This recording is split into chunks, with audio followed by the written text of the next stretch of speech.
Ici, Radio Clédou, c'est tout un monde entre vos oreilles.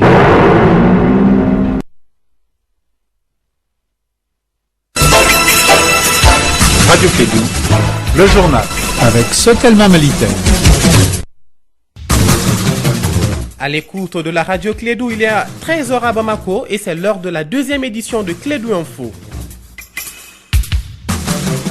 Au sommaire, elle continue de faire parler d'elle. Il s'agit bien évidemment de la Dame Chaleur, un temps très difficile à supporter en ce moment, surtout pour les tout petits.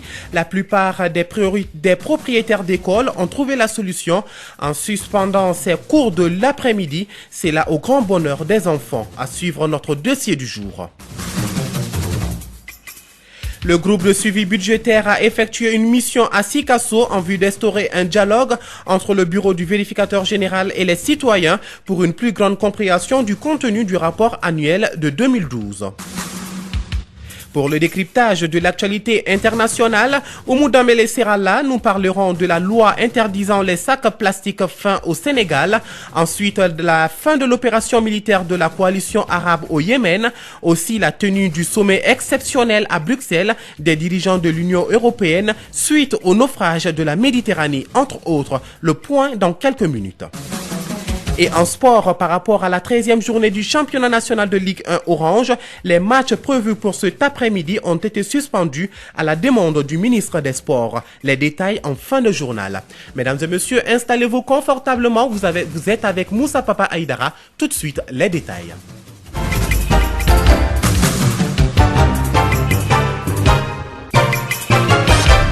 Une fois de plus, bienvenue à cette édition. Tout d'abord, l'opérationnalisation du dispositif national de suivi-évaluation des politiques et stratégies de sécurité alimentaire et nutritionnelle au Mali est au centre d'un atelier de 2 jours organisé par le commissariat à la sécurité alimentaire et le SILS. Un atelier qui se tient en ce moment au gouvernorat du district de Bamako. Fanta Diakité a suivi la première séance. Cet atelier de 2 jours vise à informer et sensibiliser les parties prenantes sur l'importance du dispositif des politiques et stratégies de sécurité alimentaire et nutritionnelle. Évariste Gounou du SILS. Le tableau de bord des indicateurs, les aspects institutionnels et éventuellement d'autres éléments du cadre national de suivi des politiques et stratégies de sécurité alimentaire et nutritionnelle seront passés en revue et nous préparerons consensuellement une feuille de route de dynamisation effective et durable du dispositif. Le Mali est le 2e pays après le Sénégal à bénéficier d'une mission des experts du SILS pour appuyer son dispositif de suivi-évaluation des politiques et stratégies de sécurité alimentaire et nutritionnelle. Diko Bassitandiani, commissaire adjointe à la sécurité alimentaire. C'est le lieu de saluer et de féliciter le SILS et l'ensemble des partenaires techniques et financiers du Mali pour leur grande disponibilité à soutenir les efforts de développement du Mali pour l'atteinte d'une sécurité alimentaire durable par le renforcement de la résilience des plus vulnérables et l'assistance aux plus pauvres en cas de choc qui entament les moyens d'existence. La mise en œuvre de la politique de lutte contre l'insécurité alimentaire demande des stratégies innovantes, d'où l'intérêt de cet atelier. Tunkara Fatoumata Sissoko, représentante de la Commission nationale SILS Mali. De vos constats et analyses, le diagnostic que vous poserez permettra de mieux opérationnaliser le dispositif national de suivi et évaluation des politiques et stratégies de sécurité alimentaire et nutritionnelle. Je peux vous assurer de la disponibilité des services techniques du ministère du Développement rural à fournir à l'équipe du SILS toutes les informations nécessaires à l'atteinte des objectifs de la mission. À noter que le SILS et ses partenaires ont développé ces dernières années des outils pour mieux appréhender l'insécurité alimentaire au Sahel et en Afrique de l'Ouest. D'un atelier à un autre, cette fois-ci une formation de plus de 230 personnes des communes des cercles de San, Ségou et Tomigna sur les droits fondamentaux de la vie sociale. Cet atelier de 10 jours est une initiative de l'association Demesso et son partenaire financier, le Royaume des Pays-Bas. Reportage d'Ouba Dambélé. Cet atelier qui regroupe des participants venus de toutes les communes des cercles de San, Ségou et Tomigna est la poursuite des activités de Demesso lancées à Ségou en novembre 2014. Samou Alexandre Koulibaly, coordination nationale Demesso. Demesso a ambitionné de former 600 parajuristes. Il s'agit de l'accès des communautés à la base au droit à travers la mise à disposition des communes, des hommes et des femmes afin de permettre la résolution de beaucoup de litiges sociaux qui n'ont pas besoin d'être portés devant les justices.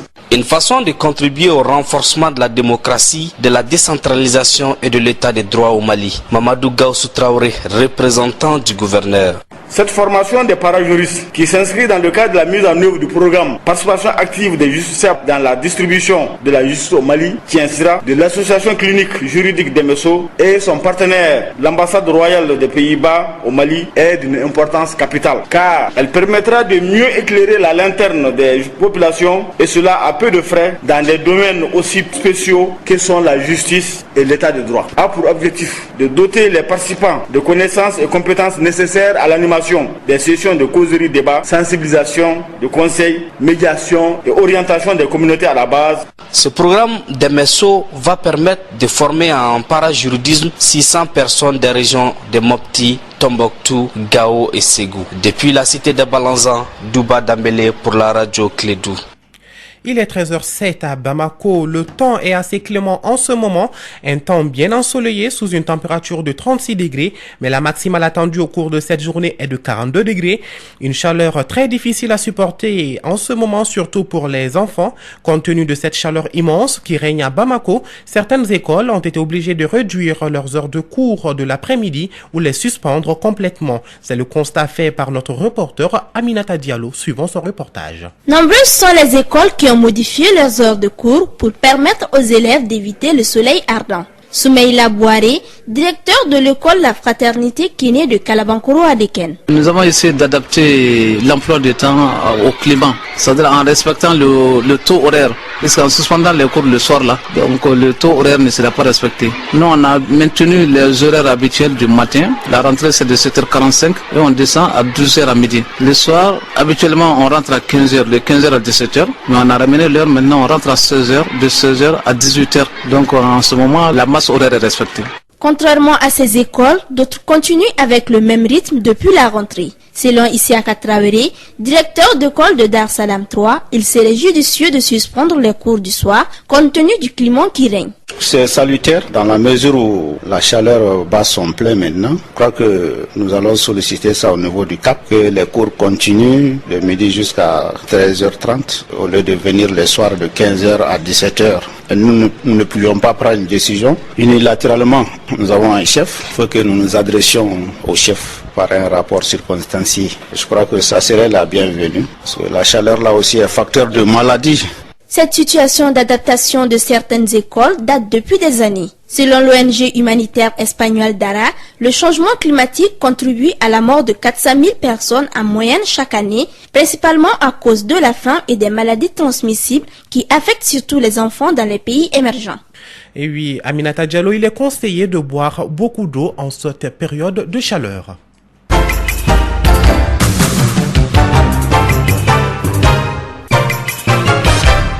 Écho de nos régions à présent, à Sikasso, face à la recrudescence des litiges fonciers agricoles, un atelier de formation des acteurs de la sécurisation foncière sur le fonctionnement des commissions foncières communales s'est ouvert. Il est organisé par le comité régional de concertation des ruraux en collaboration avec les partenaires techniques en vue de valider et de diffuser des outils nécessaires au bon fonctionnement des commissions foncières. Zoumana Traoré nous en parle. L'état des lieux de la problématique de gestion du foncier agricole laisse apparaître de nombreux conflits fonciers agricoles dans le Kénédougou profond, d'où cet atelier de formation des acteurs de la sécurisation foncière sur le fonctionnement des commissions foncières communales. Bakary Diarra est le président du comité régional de concertation des ruraux de Sikasso. Face à la recrudescence des conflits dans la région, alors les gens font de l'agriculture mais en insécurité. Donc pour avoir une sécurisation foncière, il faut que tous les acteurs s'impliquent, que tout le monde arrive à élaborer des documents consensuels qui permettent à chacun de faire correctement son travail sans entrave. La loi d'orientation a prévu des dispositions pour la sécurisation foncière qui sont les commissions foncières. Mais malheureusement, les commissions foncières n'ont pas encore les outils nécessaires qui leur permettent de travailler. Donc notre objectif, c'est de trouver des outils qui leur permettent de travailler correctement et de créer un climat de paix et d'entente dans la région de Sikasso et surtout une réduction des problèmes fonciers dans la région de Sikasso. Nous attendons d'abord de ces ateliers que les documents qui vont sortir soient réellement diffusés et que ces documents soient approuvés et que chacun s'engage à les diffuser aux côtés de tous les autres acteurs qui ne sont pas ici présents. Mais c'est un travail beaucoup plus de réflexion sur les documents qui sont sous la main, qui constituent le procès verbal, la procédure de saisine, aussi bien que le règlement intérieur. Et ensuite, convenir d'un document méthodologique qui permet de faire des études sur les us et coutumes dans chaque commune de la région de Sikasso. Malgré l'institutionnalisation des commissions foncières prévues par la loi d'orientation agricole dans chaque commune de la région, les conflits fonciers perdurent à Sikasso. Cet atelier a donc le mérite d'avoir doté des commissions foncières des outils qui leur permettront de travailler dans un climat de cohérence, des outils qui permettront de pallier les problèmes fonciers agricoles à Sikasso selon les intervenants. Depuis Sikasso, Zoumana Traoré pour Radio Clédou. Toujours dans la capitale du Kénédougou et nous restons avec notre reporter Zoumana Traoré dans le cadre de la publication du rapport annuel de 2012 du vérificateur général. Une mission est passée à Sikasso pour porter à l'intention du public et des acteurs de la gouvernance les principales réalisations de l'autorité administrative indépendante de contrôle externe organisée par le groupe de suivi budgétaire.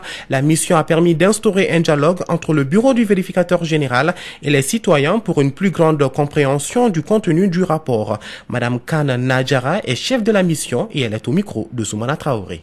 Il y a des mauvaises gestions, des cas de mauvaise gestion qui sont recouvrables. Par exemple, des avances données à un missionnaire et que le missionnaire ne justifie pas.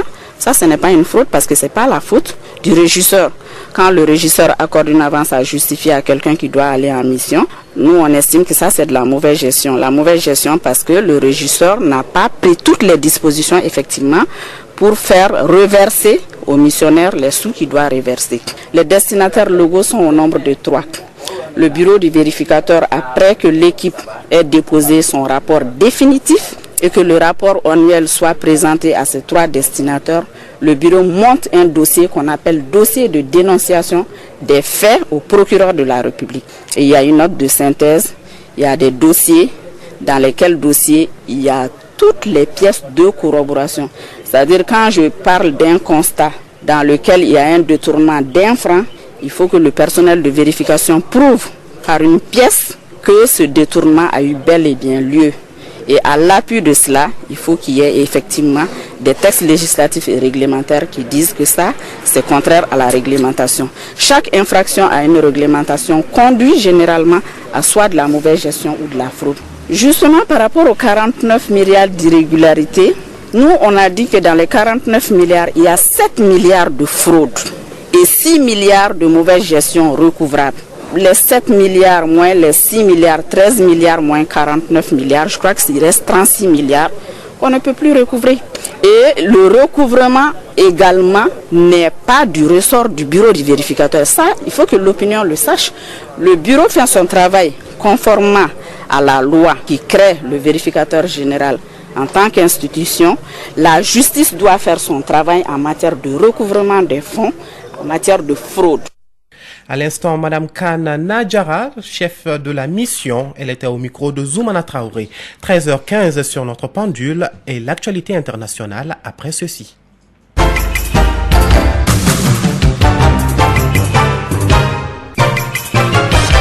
Et pour ce faire, je reçois dans ce studio Oumou Dambélé. Bonjour. Bonjour Moussa Papa, bonjour à tous. Le Sénégal adopte une loi interdisant les sacs plastiques fins. Oui, le Sénégal s'attaque au fléau du sac plastique après une première tentative en 2002, puis une seconde en 2006. Une loi qui interdit les sachets légers et gratuits a été adoptée hier par l'Assemblée nationale. D'ici 6 mois, ces sacs extrêmement polluants qui mettent plusieurs centaines d'années à se dégrader ne seront plus distribués au marché ni dans les boutiques. Au Yémen, la coalition arabe annonce la fin de son opération militaire. Oui, la coalition arabe dirigée par l'Arabie saoudite a déclaré hier hier la fin de sa campagne aérienne au Yémen contre les Houthis. La coalition a affirmé avoir éliminé avec succès les menaces pesant sur les pays voisins du Yémen. Par ailleurs, les rebelles Houthis se sont emparés ce matin du camp d'une brigade près de Taïz dans le sud-ouest du Yémen. Le camp de la brigade situé à l'entrée nord de la ville est tombé à l'issue des violents combats qui ont fait des dizaines de morts et des blessés des deux côtés. Migration, demain les dirigeants de l'Union européenne face à leurs responsabilités. Un sommet extraordinaire aura lieu demain à Bruxelles, 4 jours après le naufrage d'un chalutier en Méditerranée qui a coûté la vie à 800 migrants. Les chefs d'État européens devront prendre des mesures pour éviter de nouveaux drames humains. Lundi dernier, la Commission européenne a déjà présenté 10 propositions pour réguler l'immigration clandestine. La journée de jeudi sera donc cruciale pour les dirigeants de l'Europe, pointés du doigt pour leur manque d'action face au drame récurrent de l'immigration. En Libye, en raison de sa proximité avec l'Europe, la Libye est historiquement un pays de transit des migrants africains. Force est de constater que le trafic s'est intensifié depuis la chute du régime Kadhafi, l'immigration clandestine étant devenue un commerce très juteux pour certaines milices. On écoute le commentaire de Marie Dambélé.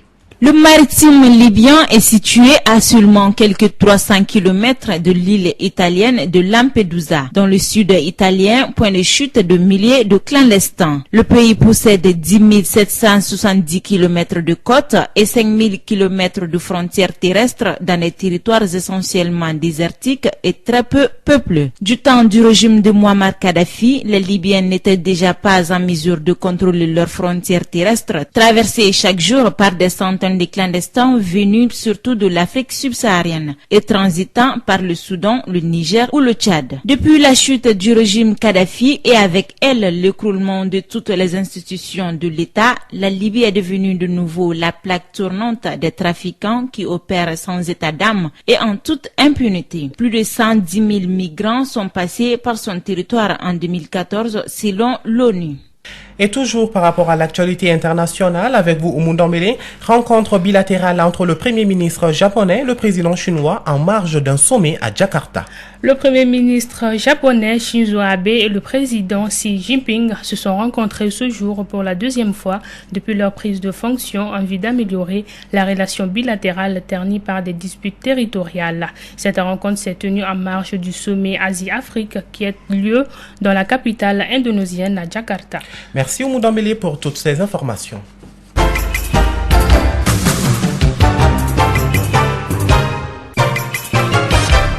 Sport, football, championnat national, 13e journée a été ajournée par la Fédération malienne de football à la demande du ministre des Sports suite aux manifestations organisées ce matin par certains responsables des clubs. Ces responsables ont voulu organiser un sitting devant la Fédération malienne de football. Ils ont été interpellés par le commissariat du 14e arrondissement. Il s'agit notamment de Moussa Konaté du COB. Boubacar Monzon-Diarra, le président de la Ligue du district de Bamako, Vieux Makan Keïta, entre autres. Selon le maire de la commune 4, Siriman Bachili, il n'avait pas eu l'autorisation d'organiser ce sitting. Actuellement, ces responsables se trouvent toujours au niveau du 14e arrondissement à la CI 2000. Tous les détails sur cette affaire dans notre magazine des sports tout à l'heure avec Djibril Kaba. Par ailleurs, on connaîtra les deux autres demi-finalistes de la Ligue des champions UEFA. L'AS Monaco reçoit la Juventus de Turin et le Real Madrid reçoit son voisin de l'Atlético. Hier, le FC Barcelone a battu de nouveau le Paris Saint-Germain 2-0 et le Bayern de Munich a repris sa revanche en battant 6-1 le FC Porto. Le tirage de la demi-finale est prévu pour le vendredi. 13h20, le temps de faire le rappel des titres. Elle continue de faire parler d'elle. Il s'agit bien évidemment de la Dame Chaleur. Un temps très difficile à supporter en ce moment, surtout pour les tout petits. La plupart des propriétaires d'écoles ont trouvé la solution en suspendant ces cours de l'après-midi. C'est là au grand bonheur des enfants. Le groupe de suivi budgétaire a effectué une mission à Sikasso en vue d'instaurer un dialogue entre le bureau du vérificateur général et les citoyens pour une plus grande compréhension du contenu du rapport annuel de 2012. Pour le décryptage de l'actualité internationale, j'étais en compagnie d'Oumou Dembélé. On a parlé de la loi interdisant les sacs plastiques fin au Sénégal. Ensuite, la fin de l'opération militaire de la coalition arabe au Yémen. Aussi, la tenue du sommet exceptionnel à Bruxelles des dirigeants de l'Union européenne suite au naufrage de la Méditerranée. Et puis en sport, retenez que par rapport à la 13e journée du championnat national de Ligue 1 Orange, les matchs prévus pour cet après-midi ont été suspendus à la demande du ministre des Sports. Et nous sommes à la fin de ce journal. Merci à vous de nous avoir suivis. C'était Moussa Papa Idara pour vous servir. Réalisation Oumou Dembélé et Arunaba. La mise en onde a été assurée par Fatou Fall. Le prochain cap de l'information dans moins d'une heure et à retrouver la 3e édition de Clédou Info avec Mariam Kouyaté. Restez sur vos positions d'écoute. Le programme de la radio Clédou continue. À très bientôt.